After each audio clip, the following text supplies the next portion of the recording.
Hello viewers, welcome back to our YouTube channel. आज की video में हम बात करेंगे डी फार्मा से ज़्यादा बी फार्मा क्यों कर रहे हैं स्टूडेंट। या सिंपल शब्दों में बोल सकते हैं कि B pharma versus D pharma nowadays 2023 की मतलब इस टाइम पर ऐसा क्या हो गया कि डी फार्मा से ज़्यादा बी फार्मा में बच्चे एडमिशन ले रहे हैं, बी फार्मा करना प्रेफर समझ रहे हैं।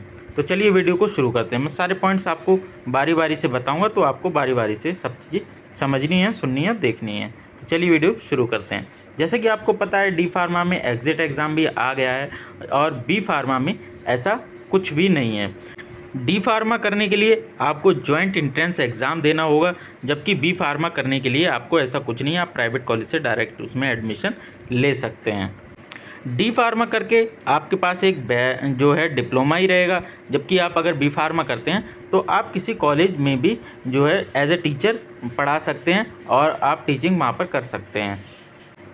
आपका प्रमोशन भी अच्छा रहता है बी फार्मा में, और आपकी जो है डिग्री 4 साल की रहती है, जबकि डी फार्मा जो है वो एक डिप्लोमा कोर्स रहता है जो कि 2 साल का रहता है। हाँ, खर्चे का थोड़ा सा ऊपर नीचे रहता है, क्योंकि डी फार्मा 2 साल का है तो उसमें खर्चा आधा रहता है, जबकि बी फार्मा 4 साल का रहता है तो उसमें खर्चा बढ़ जाता है। लेकिन इसमें बी फार्मा में आपको बेनिफिट भी बढ़ जाते हैं। आप एक टीचर भी बन सकते हैं, फार्मासिस्ट भी बन सकते हैं और कई सारी जगह के लिए आप एलिजिबल हो जाते हैं। फिर बी फार्मा अगर आप करते हैं तो आपका जो है रजिस्ट्रेशन भी अभी ईज़िली हो जाता है। आप पीसीआई में रजिस्ट्रेशन करा सकते हैं, अपना लाइसेंस बनवा सकते हैं। जबकि डी फार्मा अगर आप करते हैं तो उसके लिए आपको एग्ज़िट एग्ज़ाम भी देना है, और डी फार्मा में एडमिशन लेने के लिए भी आपको एक एग्ज़ाम देना है।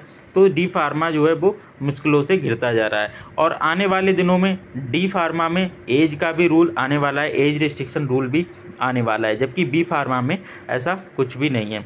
बी फार्मा बस यही है कि वो 4 साल का है और डी फार्मा 2 साल का है, और ये 2 साल का है इसी वजह से इसमें इतनी सारी रिस्ट्रिक्शन आ रहे हैं, इतने सारे इसके लिए रूल हैं। बी फार्मा जो कि 4 साल का है वहाँ पर ऐसा कोई रूल नहीं है। बस आपको सिंपली एडमिशन लेना है और अपनी स्टडी को करना है और बेचिंता रहना है। आपका जब भी बी फार्मा कंप्लीट हो जाएगा, आप बहुत आराम से अपना जो है रजिस्ट्रेशन पीसीआई में करा सकते हैं, एक रजिस्टर्ड फार्मासिस्ट बन सकते हैं। जबकि डी फार्मा में ऐसा नहीं है।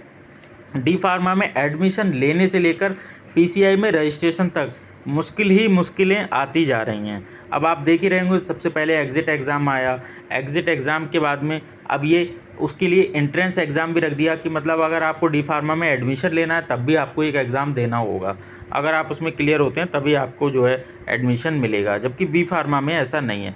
तो ये सबसे बड़ी प्रॉब्लम है, जो कि डी फार्मा की जगह बी फार्मा में बच्चे ज़्यादा एडमिशन ले रहे हैं, और कोर्स में भी बच्चे जा रहे हैं इसी वजह से फार्मेसी को छोड़ के, क्योंकि डी फार्मा जो है वो एग्ज़िट एग्ज़ाम को कंडक्ट करा रहा है। और बी फार्मा करने के लिए आपके पास डबल पैसा होना चाहिए, आपका जो है डबल इन्वेस्टमेंट होगा अगर आप एक फार्मासिस्ट बनना चाहते हैं तो इस वजह से शायद मुझे लगता है कि बी फार्मा में एडमिशन ज़्यादा हो रहे हैं। और एक चीज़ और है, फार्मेसी से ज़्यादा और भी कोर्सेज़ में एडमिशन हो रहे हैं, जैसे पैरामेडिकल कोर्सेज़ हैं, नर्सिंग कोर्सेज़ हैं, उनमें भी एडमिशन हो रहे हैं। लेकिन डी फार्मा में कोई एडमिशन लेना नहीं चाहता, पता नहीं क्यों। शायद एग्ज़िट एग्ज़ाम की वजह से डरे हुए हैं, और एग्ज़िट एग्ज़ाम तो चलो जैसे तैसे हो गया, अब उसके बाद में एंट्रेंस एग्ज़ाम भी आ गया डी फार्मा में, तो ये भी एक नई मुसीबत आ गई डी फार्मा में। शायद इसीलिए डी फार्मा की जगह बच्चे बी फार्मा या कोई भी other course, paramedical course, nursing course में जाना अच्छा समझ रहे हैं। तो यही थी आज की वीडियो आपको कैसी लगी कमेंट करके बताना। आपकी क्या राय है कमेंट करना। अगर आपका कोई डाउट है, कोई क्वेश्चन है, तो आप मुझसे इंस्टाग्राम पर पूछ सकते हैं, मैं आपका रिप्लाई कर दूंगा। मिलते हैं नेक्स्ट वीडियो में, तब तक के लिए टेक केयर, बाय।